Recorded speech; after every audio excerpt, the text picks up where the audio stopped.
You are watching MDN Teleradio.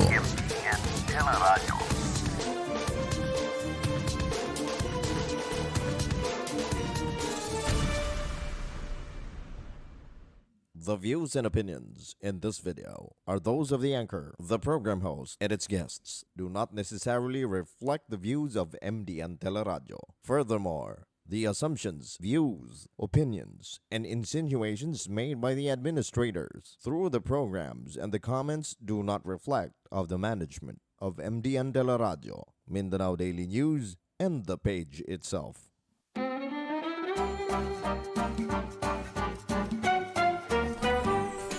Maayong adto Cagayan de Oro City and also to Luzon, Visayas, and Mindanao and all over the world or wherever you may be, since we are also live right now in Mindanao Daily News fan page.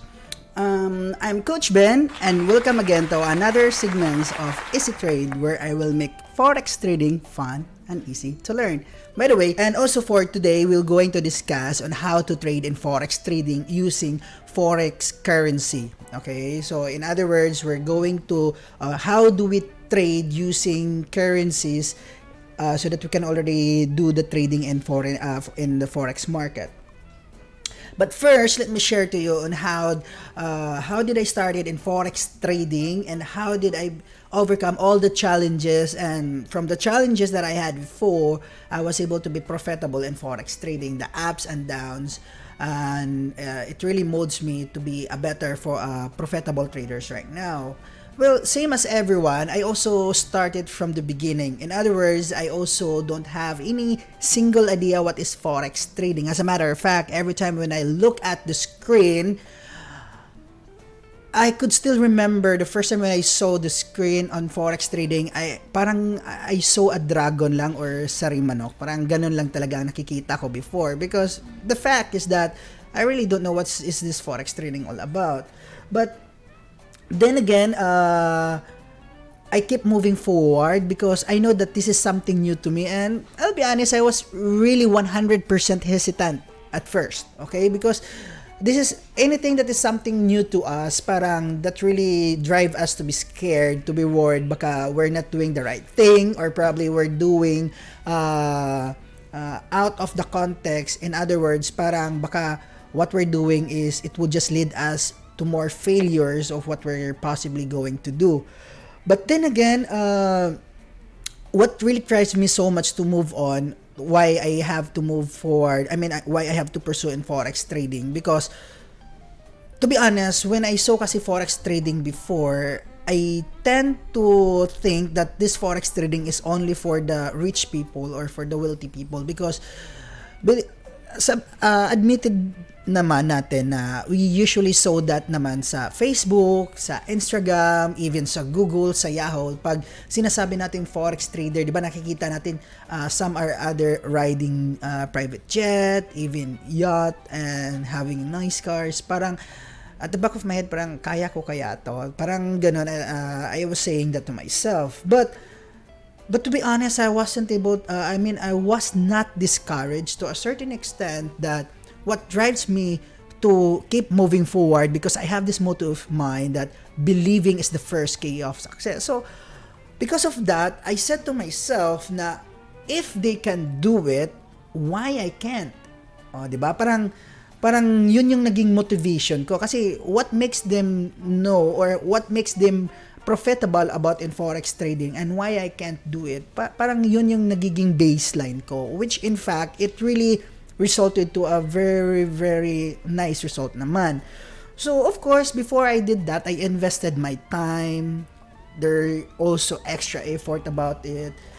Then, just to understand the entire craft of what is this forex trading all about. So, to be honest, at first, when I even just started it, I'll be honest with you guys, it's really, really not easy.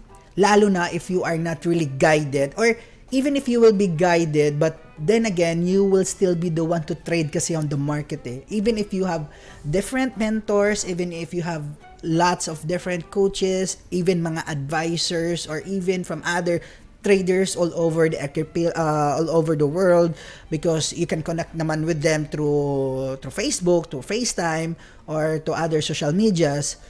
But then again, it seems like it's really not that easy, because hindi naman natin on the spot makukuha yan eh. Like, when they said, or someone will gonna tell you na itong gagawin mo, yes, probably you can absorb that, but on the process already, parang, ano nga yun, parang you'll be caught up in the moment na parang you'll be lost, because it's really not that just easy at first, as lalo na if you will be indwelt in more in technical aspect, or even in fundamental aspect, and even mga patterns pa, and there's even mga terms pa na ginagamit. So you'll be caught up, parang ano nga ang tawag dito, ano nga to. So definitely you'll be caught up with that. And trust me when I said, because I feel that so much, to a certain extent, that even I myself, way back before, even if I already spended so much of my time and effort,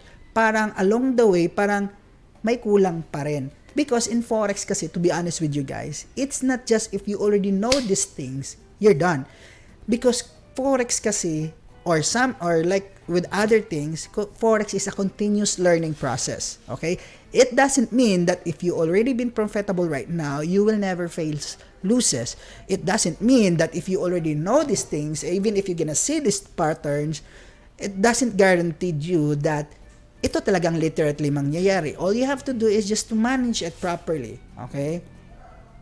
Well, in fact, to a certain extent before that, yung nagsisimula pa lang talaga ako, to be honest with you, I even said this, that it seems like the market is really watching me. I know it's quite funny, but I'm so sure lots of Forex traders that been trading right now can really relate of what I'm talking about right now, because especially when I'm doing the buy, the market won't go sell, and if I will go to sell, the market went buy. So I said, like, it seems like the market is really watching me. Well, definitely that is really the exact notions if you completely don't know what is really this Forex trading all about, because you think that the market is really watching you. But again, guys, to tell you honestly, Forex market or the Forex industry really it plays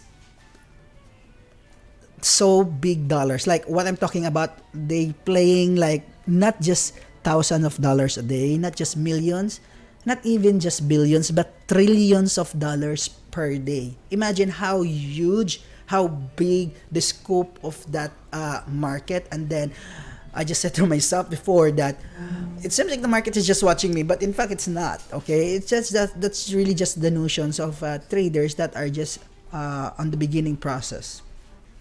So that is really my experience way back before, lalo na pag I am not really equipped with what's really going on with the Forex industry. So after that, I always said to myself that I know I can do this. So the advices that I could give to all aspiring newbies, or even to the beginners, or even those people who are watching right now that are already trading in Forex, that they would really agree with me that there is Forex trading is truly stressful. Even though it seems like you understand everything, but it's just like along the way there's something instances that it might not be on your favor. That's the main reason why the proper risk management is really substantial in order for you to be profitable in your Forex trading, or in your Forex career if you wanted to pursue it. And also be extra patient, because in everything we do, we have to be patient, lalo na pag if the market is not yet on your favor. So you have to wait until what do you call this? You have to wait until you get the exact momentum of the market. Do not just directly like, okay, I just want to trade right now. Boom! Pasok na ako agad. Which in fact is, you doesn't know that meron palang news mamaya, or let will say, you saw that there's a pattern that it's pointing down, and then you just wanted to go directly because you just wanted to. So you have to think also. You just don't need to just trade because of that's what your hunch. Okay, so do not trade by your hunch, or because of yan yung akala mo. You trade it based on technical and fundamental aspect. At least, if you're doing this, because some others were asking me, does forex trading same if you are doing gambling or parang nagsusugal ka? To be honest, forex trading itself, it's not comparable to sugal. But then again, they compare it to gambling. Why? Because nga you're betting your funds or your trades, but honestly, I could not consider it's gambling. Why? Because in gambling kasi you're betting on pure luck, kumbaga on pure chances lang. While on forex trading, you're using fundamental and technical analysis. So at least your chances of winning is 70 or even 80%. Okay? Compared to gambling, it's 50-50. Okay? It's only pure chances of it's purely luck, in other words. So the purpose why I'm doing this right now, this teleradio, it's to give awareness to all listeners and viewers out there that there is really proper and effective way. In other words, that's why they using forex to get money from other people and giving them a ridiculous return of profit. And probably that might be okay if they are really trading, but the worst part here is that they're just getting the money and then they just run away, and then bye-bye. I mean, you cannot see your funds anymore or your money anymore. So that's the main reason why it can connect to be scam, because they're using that. Some others also are probably not doing that. At first, their intention was really pure to help, or their intention was purely to give funds. But unfortunately, because they give a guaranteed profit, and what if the market doesn't was not on their favor, and then they lose their funds, then they're just gonna say na sorry, but we've lost the funds. So probably, and then they gave you guaranteed profit. So of course, people tend to go back to that particular traders because they are been guaranteed to get a profit, and if they're not, of course, people were gonna be mad, or other investors will be mad at that. So that's why I always said this to everyone: never give a guaranteed profit to anyone, especially if you're doing forex trading, because in forex trading, the risk there is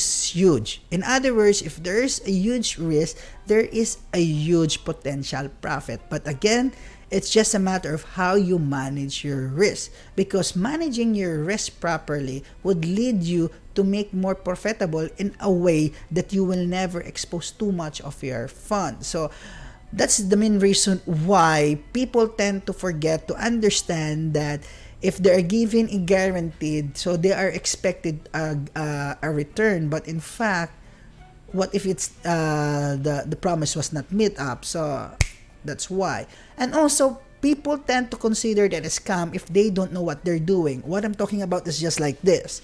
I already said this a moment ago, but I will say it again. Like for example, I am trading right now, and then the market goes against with me. Of course, my funds was wiped out, and then I will consider na-scam ako. But the fact it's not. In other words, you're the one trading it. So it's just a matter of how you understand the forex market. It's a matter of how you handle it.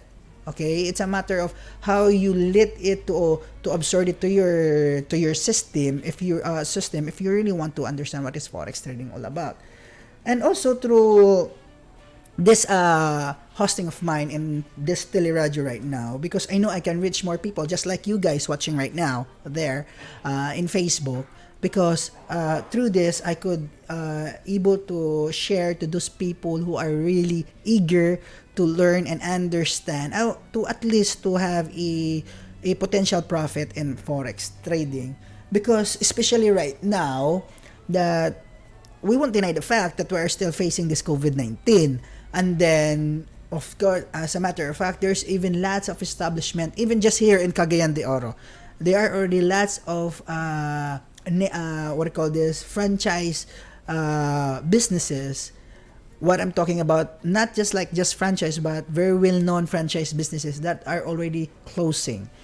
Why? Because of this pandemic right now, and because of that, what do you expect the people working on that establishment? Of course, they don't have job anymore again. So Again, this forex trading, it's one way in order to you have an alternative source of income, because aside from that, you are safe because you can just trade at the comfort of your own room or on your own house, and you are be with your family. Because again, one thing that we can't really return is the time that we spent with our family. So that's the main reason why I am doing this what I call this teleradio here in MDN. Okay, so and also I always said this before anything else, I also inform everyone, or not just my clients, my students, or even the people that I just met, that you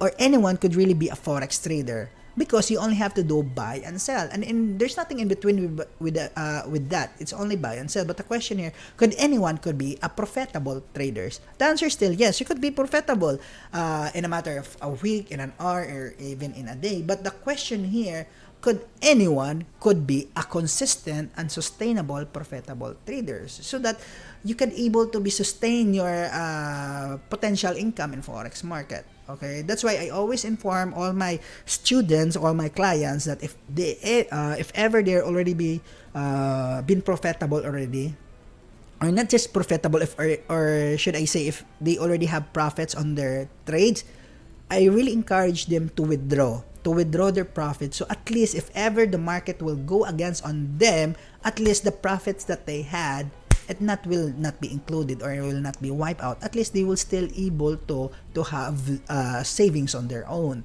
on their profits, in other words. So that's why I always said this to everyone, that proper risk management is just one of the only key in order to be profitable in forex trading.